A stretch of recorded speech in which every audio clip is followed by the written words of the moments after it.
Pregunto si al final de la vida muchos de nosotros nos hemos de perder privilegios que estaban incluidos y por los cuales nos pusimos a orar para que Dios nos lo dé y ya lo teníamos. ¿Cuántos privilegios Dios nos habrá dado en el paquete que nos perdimos, que no usamos y que en lugar de agarrarlo, tomarlo por la fe, nos pusimos a llorar y a orar para que Dios nos lo dé, o lo que es peor, lamentarnos por no tenerlo? Entonces, cuando el Señor me daba esta palabra, me decía: dile a mi pueblo que hay momentos que hay que orar y hay momentos que hay que obedecer y tomarlo. El saber la diferencia de ese perfecto equilibrio nos hace personas espirituales. Cuando te alistas en el ejército, una de las primeras cosas que aprendes es: obedece las órdenes. En el ejército uno no va a tratar de imponer su forma, sus maneras. Te dicen qué entrenamiento debes hacer, a qué hora te tienes que levantar, cuando comes, a qué hora te acuestas, y por órdenes se rige todo el ejército, y cualquiera que no obedece, inmediatamente se lo castiga con prisión. No se debate, no se consulta con el soldado, porque se dice en códigos militares, y lo leeré literalmente como está escrito, que un soldado, por ejemplo, de los Estados Unidos de América, forma parte de una operación mucho más grande que sus propias decisiones, y el ejército es el único que decide.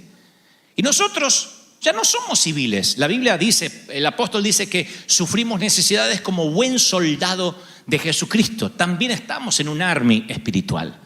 Y hay cosas para las cuales tenemos que obedecer y hay cosas para las cuales tenemos que orar. Pero no siempre, como alguna vez prediqué, hay que orar por todo. Diré esto aunque no suene espiritual: no siempre hay que orar por todo. Hay cosas por las que tenemos que orar y hay cosas por las que simplemente tenemos que obedecer sin pasar por la oración. Y de eso quiero hablarles. ¿Cuántos quieren escuchar esto? Díganme amén. Porque a veces por ahí, hoy sales diciendo: pero al final yo estaba orando por algo que no debí orar. Al final yo estaba capaz clamando o ayunando por algo que no tenía que orar, ni clamar, ni ayunar. Solo tenía que tomarlo. Y hay otras cosas que quieres tomar para las cuales tienes que orar. Por eso la diferencia es determinante. Y la palabra que Dios me decía: dile a mi pueblo que a veces hay que orar y a veces hay que obedecer. Y para esto quiero plantear dos cosas que son muy sencillas y que todo el mundo va a entender. Una es que en el ámbito natural hay leyes gubernamentales. Hay una ley escrita, de la cual de allí se desprenden las reglas de tránsito, las reglas de convivencia, las reglas contra la delincuencia. Si las quebrantas, tienes consecuencias. ¿Cómo se regulan esas leyes? A través de las autoridades judiciales. Todos sabemos esto. Desde cruzar una luz roja, un semáforo con la luz roja, te llega el ticket correspondiente. Si robamos y te descubren o nos descubren, vamos a la cárcel, hay penas. Esas son las leyes gubernamentales. Y existen en el ámbito natural y existen en el ámbito espiritual. ¿Cuáles son las leyes gubernamentales en el ámbito espiritual? El decálogo, los 10 mandamientos. Si robo, tendré mi consecuencia. Si miento, tendré mi consecuencia. Son las leyes con la debida pena que voy a pagar, la consecuencia, aunque reciba el perdón. Pero todas las leyes espirituales están puestas allí en el decálogo, en los 10 mandamientos. Leyes que funcionan igual que las leyes de la Constitución Nacional. Y después, y si las quebrantas, se llama pecado. Después están las leyes irrefutables de la naturaleza. Esas no las escriben los jueces. Son las leyes de la naturaleza. La ley de la gravedad, por ejemplo, donde si yo arrojo algo, se cae. Y si mañana el Senado de la Nación saca una ley que dice que se anula la ley de gravedad, eso no va a cambiar. Una ley natural que no la puede cambiar ni puede interferir mano humana. La ley de gravedad va a existir porque es una ley irrefutable de la naturaleza. Y así como se aplican en el ámbito natural, también se aplican en el ámbito espiritual. En el ámbito espiritual también hay leyes irrefutables.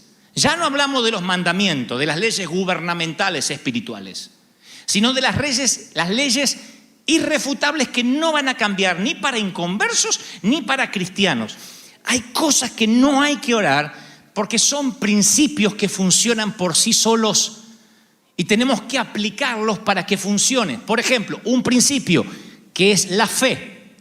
que nada tiene que ver con orar para tener fe.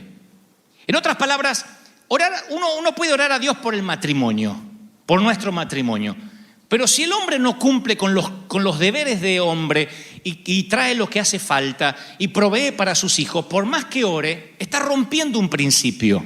Y por más que diga, Señor, bendice mi matrimonio, la esposa está amargada, lo quiere matar al desgraciado. Y este está orando por una bendición para el matrimonio. Yo puedo orar por mis hijos, pero no me libera de mi obligación como papá. Si yo dejo que mis hijos se encierren todo el día en la habitación, en su recámara con los jueguitos, no sé a qué están jugando, no sé por dónde navegan, no sé con quién chatean, no sé quiénes son sus amigos, porque yo me voy todo el día, por más que digan lo cubro, no funciona. ¿Por qué? Porque estoy violando un principio que es mi responsabilidad como padre. ¿Estoy siendo claro, sí o no? Yo puedo orar para ser un buen padre, pero hay un principio que dice que no tengo que airar a mis hijos. Si soy alguien que siempre está con el carácter putrefacto, que mis hijos nunca me pueden preguntar nada, que siempre estoy ocupado, lo que estoy provocando son hijos rebeldes, hijos airados. Aunque yo diga, Señor, cubre mi casa, la oración no puede estar por encima de un principio que ya está establecido. Yo puedo orar que Dios me ayude a salir de deuda, pero no me salva del principio que dice, no debáis a nadie nada. Yo puedo orar por tu finanza, pero no me salva del principio que tengo que ofrendar y diezmar. Orar a Dios por una buena cosecha no te libera de sembrar. Soy claro, iglesia amada. Orar por una buena cosecha no te libera de sembrar. Y nosotros decimos, Señor, dame una cosecha para que yo empiece a sembrar. Y Dios dice, no puedo ir en contra del principio. Dame una cosecha grande y cuando sea rico voy a sembrar. Dios dice, no. Ahora siembra para que puedas cosechar. Yo no voy a trabajar por tu presupuesto. Tú vas a trabajar por tu fe en mí y yo te voy a bendecir aunque no tengas presupuesto, pero no me presupuestes porque es un principio. ¿Soy claro? Dígame amén si me explico. La honra, otro principio que funciona sin orar. Hijos, obedeced a vuestros padres.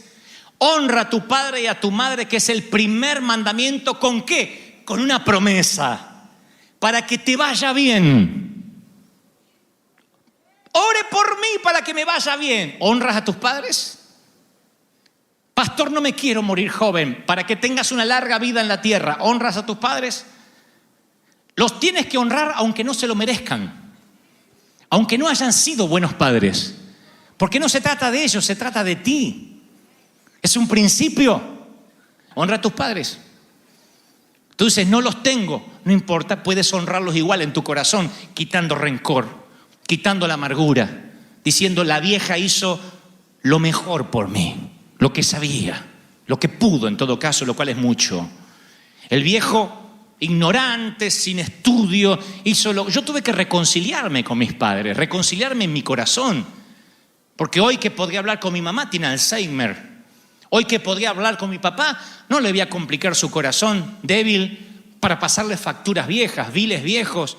Tengo muchas cosas para reclamarles, pero un día descubro que este es un principio y que si honro a mis padres, estén muertos o no, si los honro en mi corazón, tendré larga vida y me irá bien en todo lo que emprendo. El carácter, otro principio. Cambia mi carácter. Y la Biblia dice que el carácter no es algo que Dios va a cambiar, es un trabajo continuo, un proceso. El proceso de cambiar el carácter está en las manos de ¿quién? En nuestras manos. Dios cambia el corazón, pero el carácter, uno tiene que decir, voy a dominar mi carne, voy a responder en el espíritu en vez de responder en la carne. Muchas veces yo tengo ganas de responder en la carne. Unas ganas. Hay momentos, yo pensé siempre que uno, si respondía en el espíritu, ¿vieron cuando uno quiere matar a alguien y sujetás la carne y le decís, Dios te bendiga?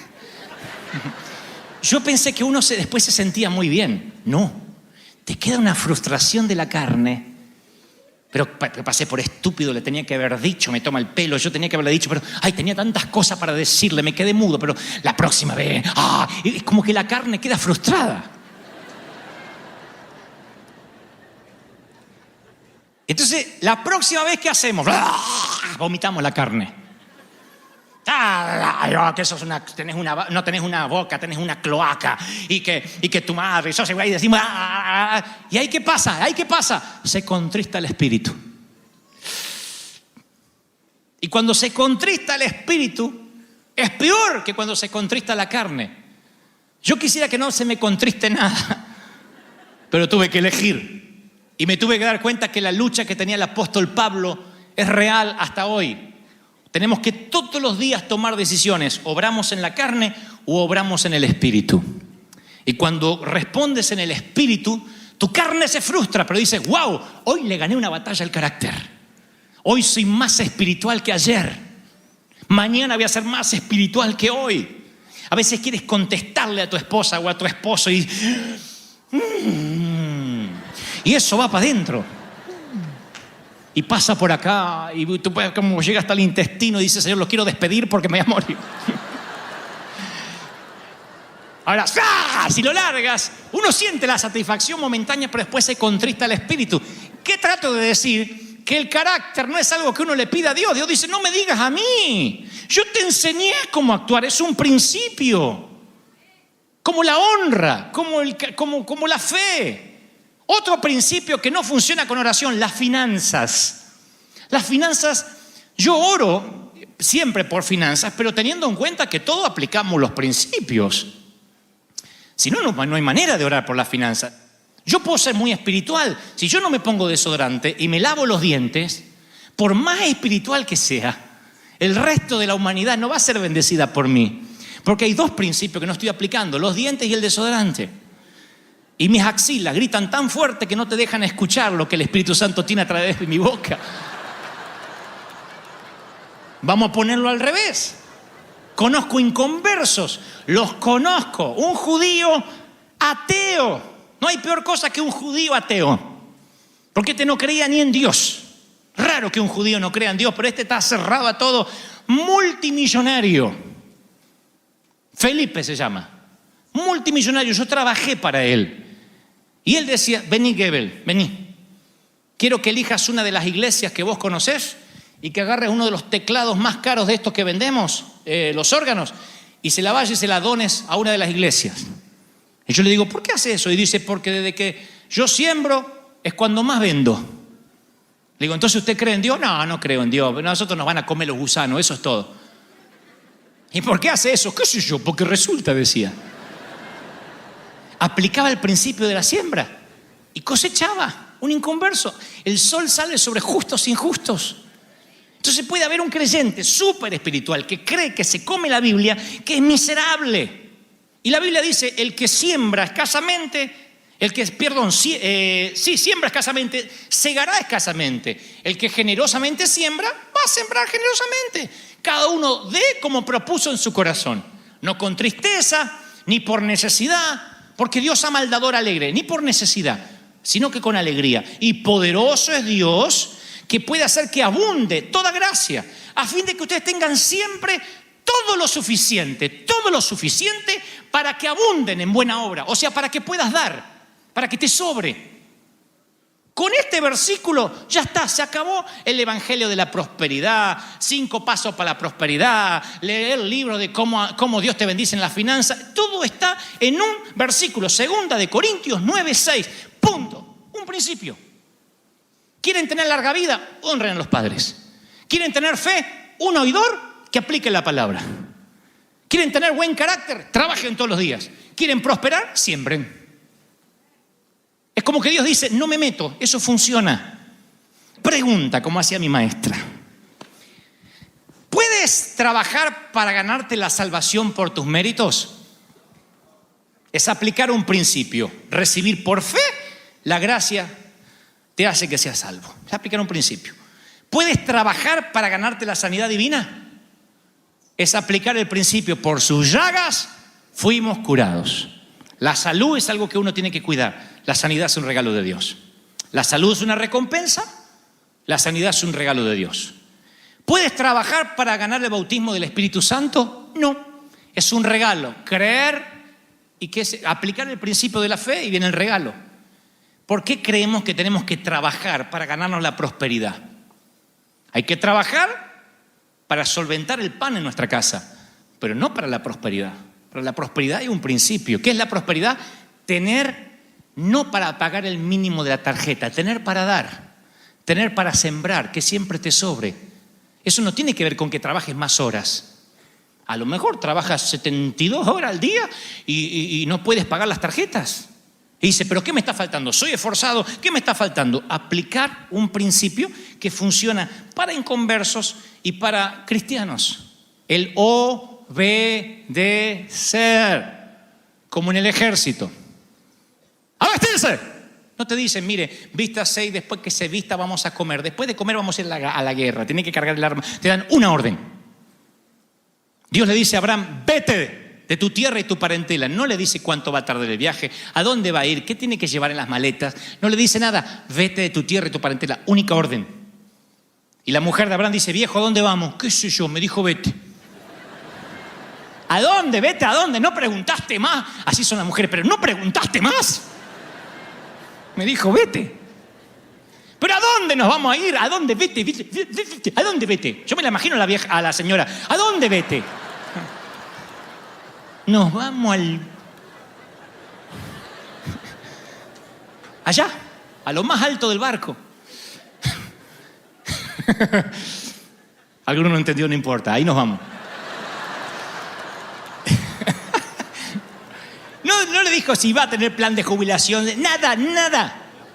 Porque el Espíritu Santo dice, yo quiero que entiendas que las grandes decisiones del año que viene se van a ver afectadas por el grado de obediencia que tengas ahora con el Señor.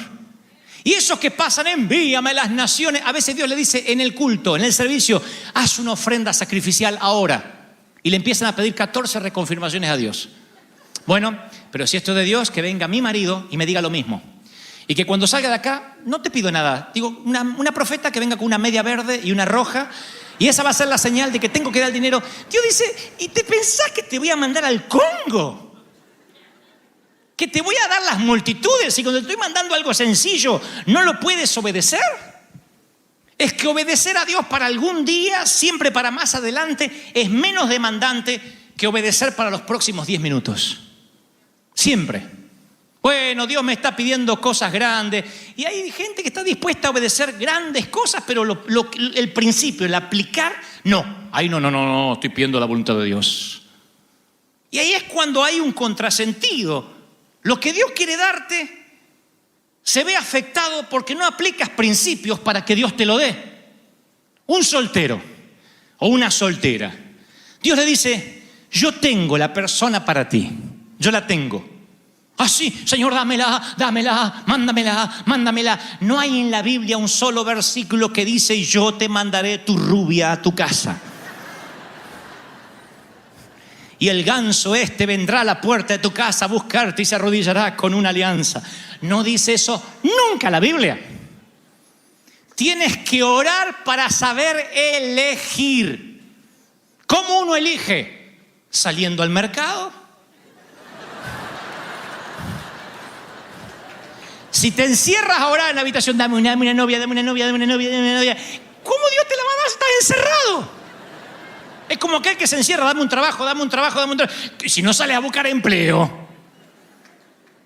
Obedecer produce más bendiciones que orar. Me van a matar en YouTube por esto. Pero obedecer produce más bendiciones que inclusive orar. Estoy siendo claro, ¿sí o no? Hay cosas que hay que obedecer. Punto. Yo no puedo orar para que me honren. Yo quiero honra, tengo que honrar. Si al final de la vida termino como un viejo solo, es porque no honré. Vieron que a veces uno ve viejitos solos y dice, qué hijos sinvergüenzas, qué nietos desalmados. No siempre hay hijos sinvergüenza y nietos desalmados, ¿eh? A veces esos viejos solos fueron adultos que nunca honraron, que nunca sembraron. Y cuando quieren juntar a la familia alrededor de una mesa porque se les ocurrió aterrizar, los hijos ya no están ahí. Los nietos ya no están ahí.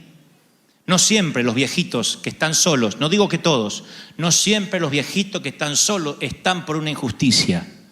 A veces es porque fue demasiado tarde para sembrar. Yo voy a terminar con esto. Miren, ¿me aguantan unos minutos más? Dígame amén. Vas por la vida cristiana, y de repente se enciende tu zarza. Tu zarza es el llamado. Es una orden que Dios te da. Esa zarza puede venir en forma de hombre, de pastor, de un hermano, de un ser querido, de una palabra en la Biblia, de una canción. La zarza sigue ardiendo hoy de diferentes formas. Ya no es un arbusto que no se quema, pero son palabras que recibes durante toda la semana y sabes que tienes que obedecer. Dios te dice cosas como: haz ese llamado, escribe el cheque, visita a fulano de tal, levanta el teléfono y ahora contesta. Hay obediencias que son cortitas, que uno en la gimnasia aprende a obedecer. Shh, no respondas, trágate la carne. Responde en el espíritu. Quédate callado. Obediencia. Se moldea el carácter, pero la zarza está no para que hagamos un altar en derredor de la zarza, sino para que inmediatamente vayamos a obedecer. Arde la zarza.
Dice: Moisés, ve y libera a mi pueblo.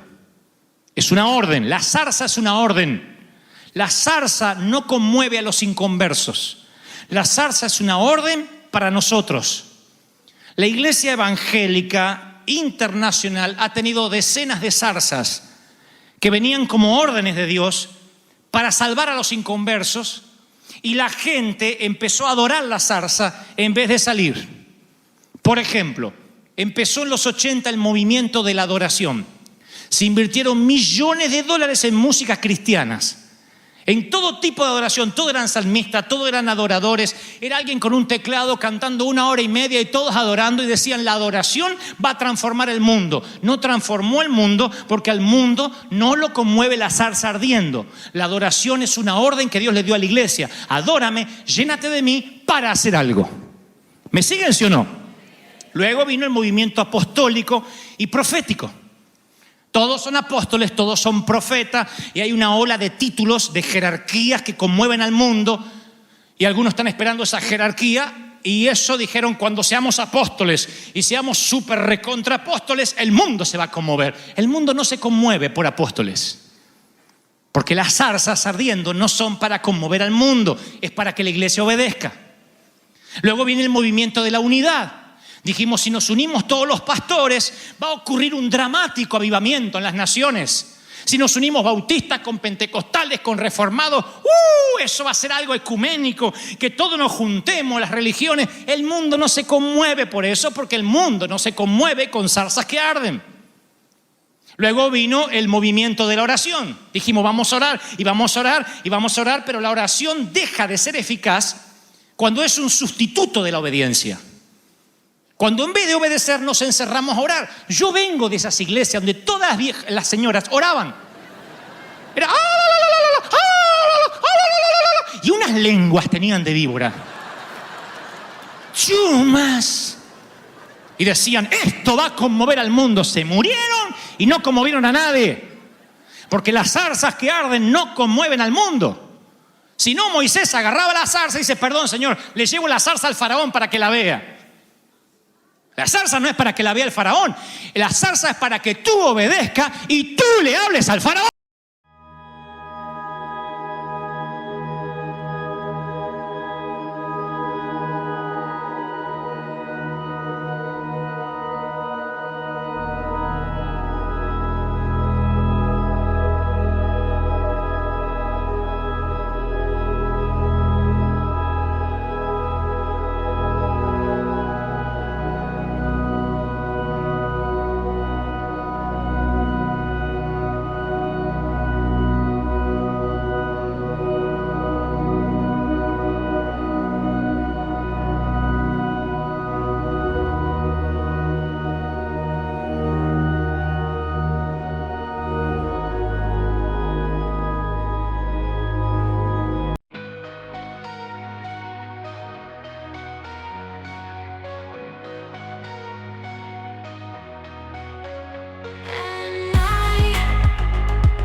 dream of